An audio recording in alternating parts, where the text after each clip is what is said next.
Hey everyone, it's Jackie from American Society for Positive Care of Children, and I'm back this week with a very special guest, Giscard Saintil. Yes. Giscard has you're in Massachusetts. He's on Yes. our show today as he's a professional counselor. I'm just gonna read your bio. No, that's okay. No worries. It's a lot of things I've done. Thank you. Mhm. Everyone, I was just warning him that I stutter when I get nervous on the show. No worries. Just happened already. Okay, everyone, thank you for coming on. We have a very special guest today. This is Giscard Saintil. Giscard is a Massachusetts-based licensed mental health counselor. He has 10 plus years of clinical experience working with children, adolescents, and families. And today we invited him on the show to talk about raising well-behaved children in this COVID world, challenging traditional ways parents learn to discipline, and how we can develop these deeper bonds with our kids in such challenging times. So, Giscard, thank you so much for coming on. I'm so sorry I butchered that intro. No worries. No worries. Thank you for having me, Jackie. I'm a big fan of your platform, and I've been following you guys for a while, so I'm honored to be here. Oh, thank you. Thank you. So let's get into it. What got you into counseling all those years ago? Yes. So, getting me into counseling was more so just a lack of representation in the field, whether it's been a school setting or hospital or just in the community. Whenever I heard the word counselor or want to meet one, a lot of the providers didn't look like me, either male or female. So that was always something on my radar, like lack of representation. What is the disconnect with that? And also just growing up in a Caribbean background, I'm of Haitian descent. So to all my Haitian viewers, moi content là pour regarder aujourd'hui. In English, I'm saying to all my Haitian viewers, I'm happy you're here with me today. So just in my beloved cultural background, there were certain stigmas or discrepancies when it comes to understanding mental health and the benefits of it through different services and just understanding ourselves better. So those were the two key factors: the lack of representation and just helping break the stigma in the Haitian, Caribbean / African diaspora. And it's kind of taken you on this whole journey now where you specialize with families now, right? Correct. So part of my work, I work as a school counselor for a high school setting for 9th and 10th graders. And I also work as an in-home behavioral service therapist, which is more so a parent coaching model to help parents kind of give them certain strategy or tactics to better manage their children's behaviors. So families involved in a lot of what I do. And before then, I was a home therapist for about 4 years. So a lot of experience working with the families, especially in the home dynamic. Yeah. And so you're just like, you have a lot of different experiences in different areas where families, they have learned behaviors that they have, right? Mm-hmm. And you're kind of going where they're at to either challenge the old beliefs or just kind of set direction. That's really nice. Sometimes I feel like parents, we think we're doing the right thing and maybe have the best intention. It may not be the best way to do it. True, very true. Yeah. And this year I feel like we're, especially because we're in such close quarters with each other all day long, that's really being challenged more, and we need to go inward more and focus on that. So from your experience and the work that you do, what are some of the common things you're helping your patients with right now? So in regards to more of the in-home behavioral service aspect, it's more helping parents restructure their way of discipline and consequences. So, many families would use timeouts, for example, which is great, but not know how long is too long for some kids. And I'm teaching many parents that each child they have in the home is different. So while Sarah, 8 years old, can manage, 15 minutes of timeout, Chris at 4 can't. So you may have to limit that. And so parents are just like, wait, I want to give all my kids the same treatment. I don't pay favorites. I'm like, it's not so much favorites. It just meet the child where they're at. So just even restructuring things like timeouts and making it age appropriate for how long a child can sit for that time period. Meeting the child where they're at too, in a sense of, their interests or their hobbies, getting creative. A lot of times now most of my work is through Zoom, through telehealth, due to COVID. But before COVID was in the home, a lot of parents would just plant the TV in front of the child and, go cook or go do different things. And they would put that in front of the child to just stay quiet or to keep them entertained. And I was like, well, why not engage them in the cooking? Even if they can't wash dishes or reach the sink, have them carry the juice to the table or put things on the side. So it's really helping the child become more involved and less, in a sense, dependent on the family, the parents serving them. Because imagine a child comes home after school, watching Nickelodeon for 3 hours, then dinner time, and there's no real interaction. So I've been there to say, hey, Dad, he's been watching Nickelodeon for a while. How about you call him over? So it's really hands-on, having the parent be open with me, giving them coaching live in the home, of course, without the child knowing. So it's very engaging and very rewarding when you can see the shift in the parent, like, oh, I didn't think of doing that. So that's really more so what's been now during this pandemic through Zoom. If the child walks from the screen, I'll say, just give them 2 minutes. Don't chase after them. Don't engage a power struggle, because children are often more intelligent than we want to believe. So I have to kind of catch parents, and I'm like, nope, by you chasing after them, that's what they want. They're like, oh, okay. And they sit back down. So it's all just restructuring the way they approach the child and how they feel discipline should be dealt. Yep. I'm immediately thinking of my son this morning, my 6-year-old. I tell him, like, hey, stop kicking your sister's stuffy across the living room. And he looks me dead in the eye and does it anyhow. So for that example, that's them trying to have a sense of control. So what I would recommend for that scenario, instead of saying to the child, don't kick your sister's toy across the room, you can step in front of the toy and your son and be like, I'm not going to allow you to kick this toy. Let's make a different choice. So that way you're making yourself physically present for the child and you're offering them to explore with you. Let's pick something else to do together. But being across from them saying, hey, don't do that over there, they'll be like, I have time. That's exactly what he did too. Oh, see? You're good. But I'm still learning, not every modality or approach works for every parent. I also often get pushback. So what I love about my role is that I'm open to being flexible within my own role, because I don't know everything. And I am very respectful and humble when I enter a family's home, even through Zoom, that I'm not here to tell you what to do. I'm here to help guide you, but also learn from you to see what works best for your child. Yeah. And I think that's beautiful, because I think parents, sure, like, yeah, we know our kids, but they're changing on us every day. Yes. Changing on us every day. And we need to pick up on all these little nuances and like allow them to grow into their autonomy, That's key. No, I love that you said that. A lot of families struggle with that autonomy piece, whether the child is 4 or even 14. A lot of parents have these mindsets where you can't do this, can't do that. They don't allow children to, in a sense, skin their knees anymore. And children need to learn that even if you fall, you can get back up, that mom and dad here support you, but they're not going to prevent you from even experiencing the scrape. I think that's where a lot of parents accidentally hold back a child's independence and development, because they don't allow them to take risks, in a sense. Yeah. That's amazing. I did have another question for you. I kind of wanted to go deeper into this new normal that we were kind of touching on. Of course. So this new normal's presented a lot of challenges for families, not just, financially, but like within their relationships. And our kids are feeling this, and we still need to create an environment for them to feel safe and a strong connection with their parents. I was wondering who are our most vulnerable kids during this time? What can parents do for them, or what can their community do for them? Great question.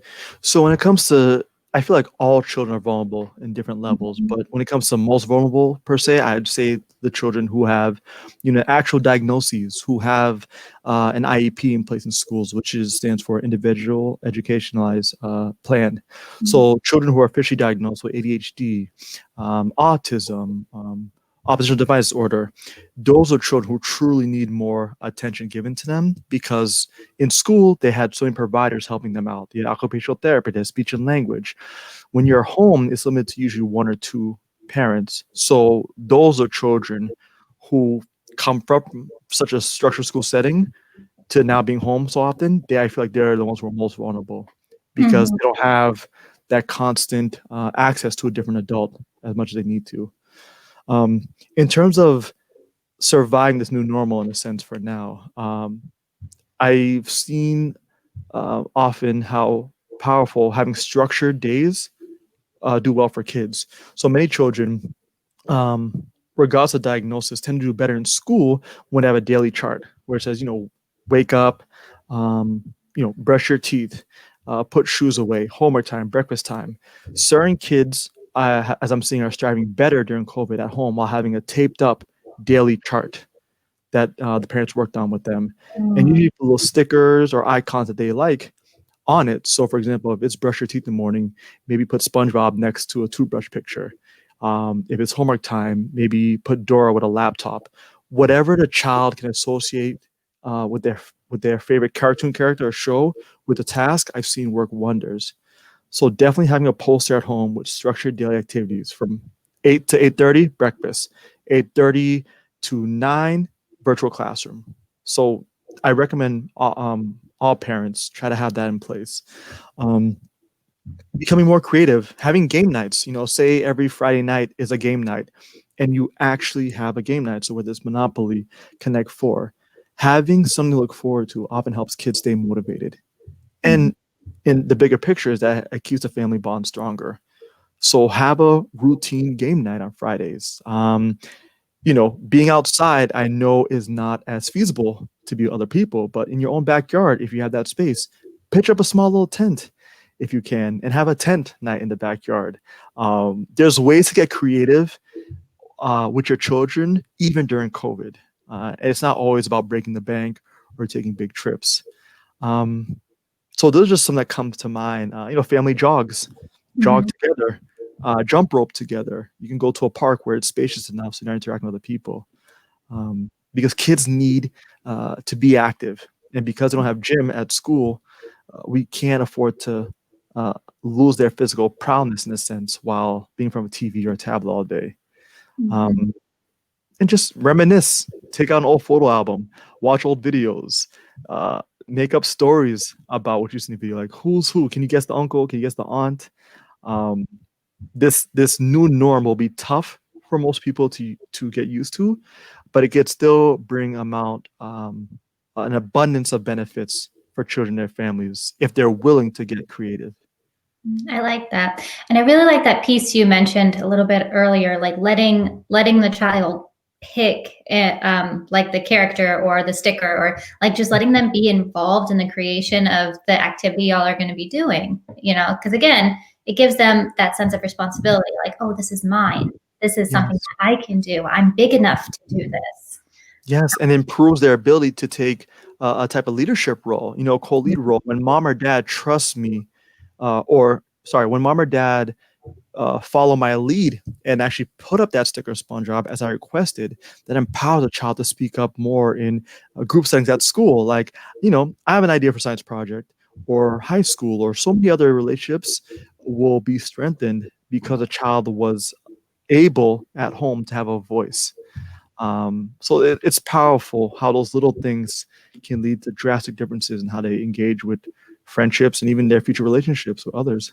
That's amazing. I'm just getting like fireworks right now about like little home activities that you can do to help your child have a voice, just like little game charts. Like somebody put that on Pinterest. Somebody do it.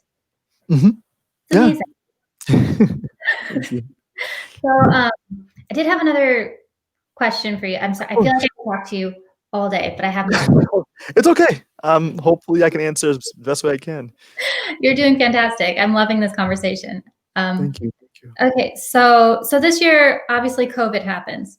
2020 has just kind of been a crapshoot for everybody.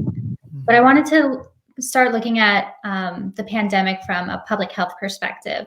So public health looks at not just the disease affecting the one person, but it looks at the entire environment of the person and how that environment contributes to the problem.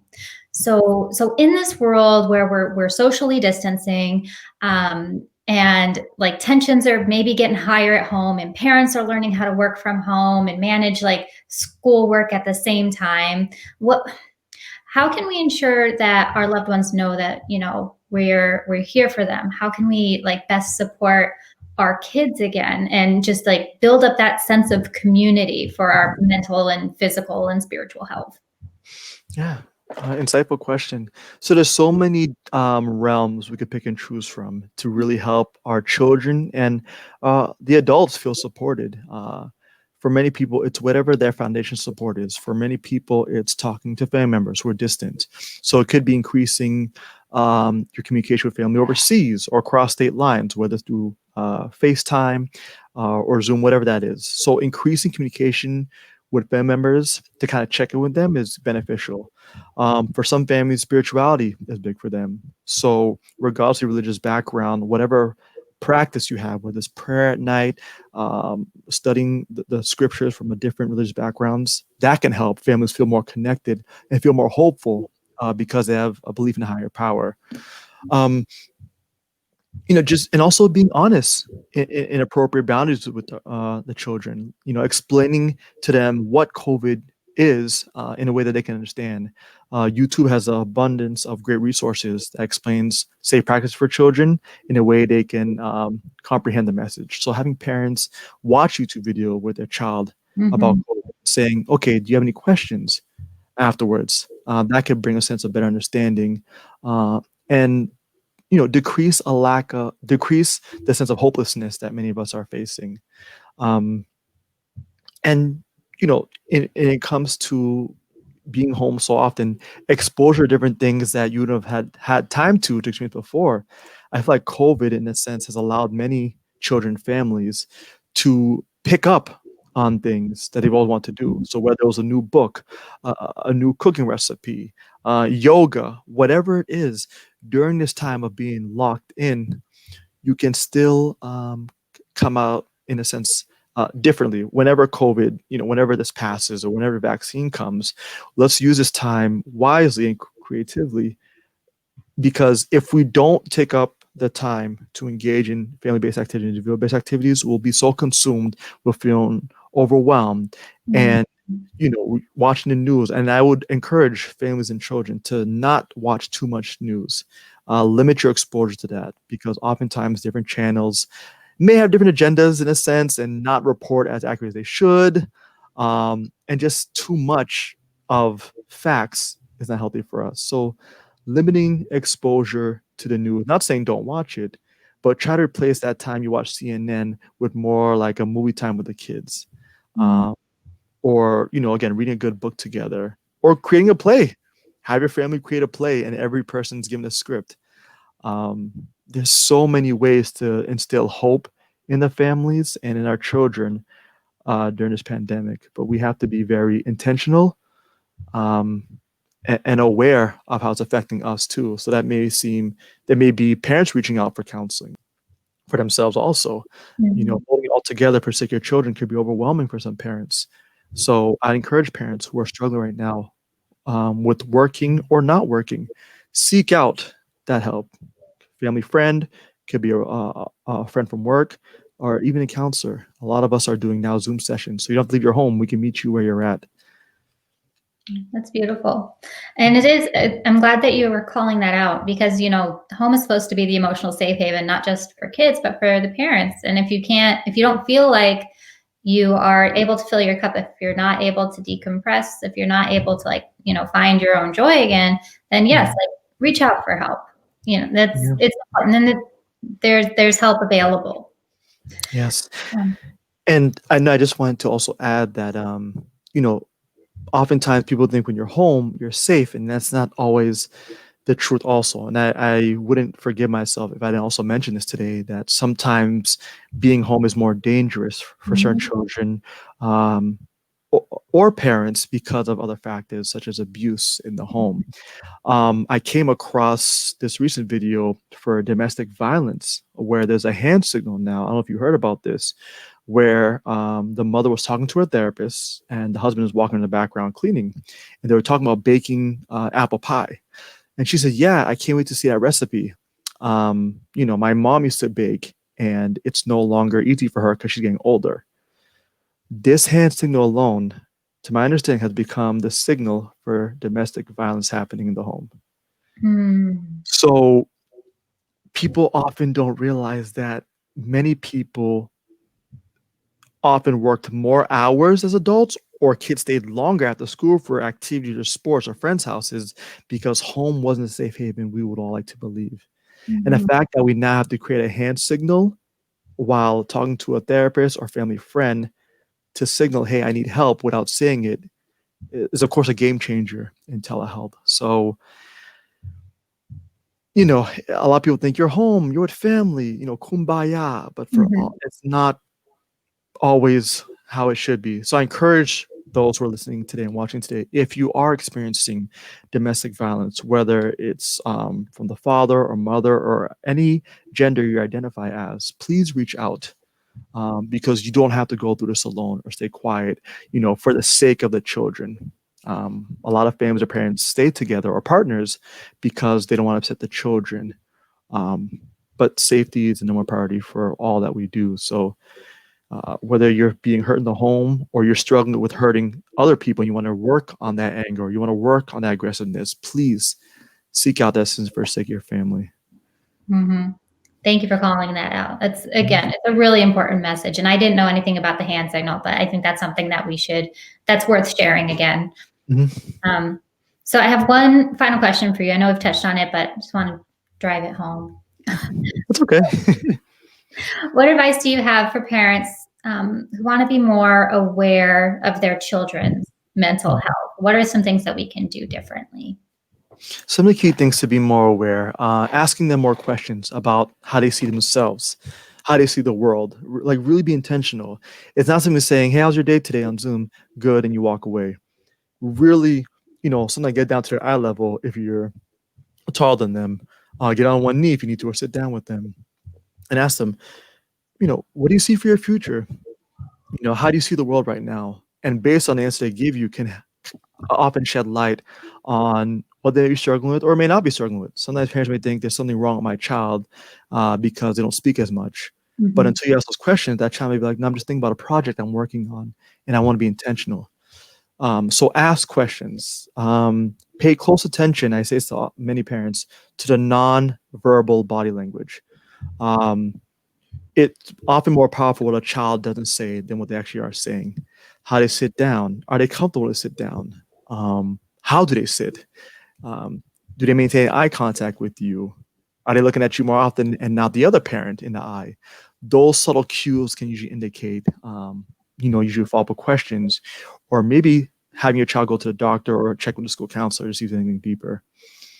Role playing has often been wonders in the work that I do. I often have the child imitate the parent during dinner and the parent imitate the child, and how powerful that scenario can be. So to better understand how your child sees you at times, you could let them know, hey, Timmy, I want you to be mom for the next 5 minutes and I'll be you. And you'd be surprised how you see yourself in your child's eyes, like, wait, do I do that? And the child being surprised, wait, do I do that? So that could be powerful, understanding each other's dynamic. Another key factor in being aware of child's mental health also is just their relationship dynamic toward other family members. Often in various communities I work in, especially in certain cultures, like my whole cultural Haitian background. So when you go to someone's house before COVID, you were encouraged to greet all the adults, with a small kiss on the cheek on the side. But what I'm learning in the work that I do is that sometimes when you have a child that doesn't want to greet an adult or uncle or aunt or grandmother, they often get punished for that because it's disrespectful, not realizing that that individual that you're asking to go greet is probably one who hurt them in the past. So really paying attention to your children. If they choose not to greet someone that you are as part of the family, like, hug me not sit on grandpa's lap anymore. Why don't you go hug grandma? ask more questions and don't be quick to be punitive towards them, because there may be something there that your child's trying to tell you that they don't know how to, but because you're forcing them into a family member or friend's arms, it can be more detrimental. So just pay attention to their body language and try not to force them too much to complete a task that they are really against and don't quite know how to say in that moment. Mm. That's really good advice. You know, you say you're from your culture is Haitian.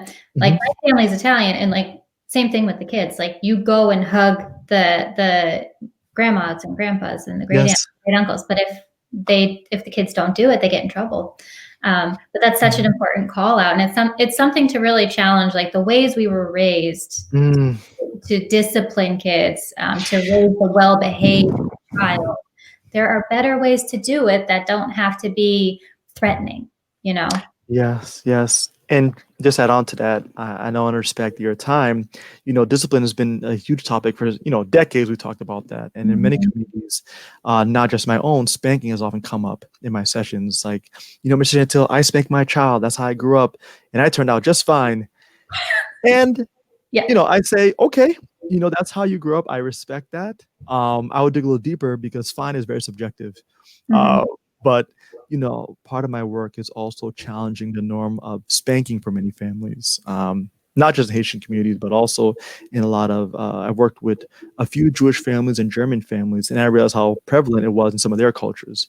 So debunking the myth that spanking is the only way to get a child to behave has been one of my foundations of why I continue to be in this field, because it's such a prominent practice in the Haitian and Black community. I'm hoping to shift that narrative as time goes by, because to your point, Jackie, there's many other ways to get a child. Sorry, let me rephrase, not to get a child, to help your child better manage their behaviors. So I even have to change my language when speaking. But yeah, and for me, like I've got 2 kids, but like again, raised Italian, we're big yellers. We yell a lot. And my son, he's gotten very good at telling me, like, "Mommy, you're yelling again." Sometimes I don't want to hear it. Sometimes I don't want to hear it from him, but it's good to like let them know, like, okay, when I do something that makes you terribly uncomfortable, talk to me. But like, being able to have these open conversations about like, this is what I'm doing that's wrong, parents, tell me what to do. Like, I am not a perfect parent by any means. This is why we have these open conversations. There is no parent shaming happening here. We're just trying to do better. And that's powerful. It's powerful that you have that insight and flexibility to be that engaged with your child, Jackie. Many parents that I work with aren't even close to getting there. They don't even want to acknowledge they're yelling. Don't even want to acknowledge that they're hitting. So it's key, not in a sense to have your child think they're better than you or on the same level as you, but to admit, like, okay, if I was doing something wrong, be comfortable to tell me that. So it's wonderful that your son can feel confident in himself enough to say to you, Mom, you're yelling, without fear of how you'll reprimand him. So your son's off to a wonderful start. Hopefully, we'll see. Yeah. I yelled at him about kicking his sister's toy. but you caught yourself. The fact you even sit here and say, I remember that, some parents won't even acknowledge that. And that's what makes my work sometimes hard, but also rewarding when the work progresses. Yeah. Acknowledgement is key. And acknowledging that, hey, I did mess up as a mom or dad. How can I better approach you? It doesn't mean the child has more power than you or you're the answer to them. It's more, I respect you enough as your parent to know I'm not perfect. What can we do to keep this going? But it takes time. It does. And I feel like the more conversations happen with parents about like, this is what I want to change about me, then it'll be okay for everybody else to come out and just have these conversations to make them, just explore other options, explore being a better parent. Like, because it's not just for our benefit, it's for our child. Exactly. And there's a quote I put up on my Instagram page the other day, which, children are the messages we were sending to a time we'll never see.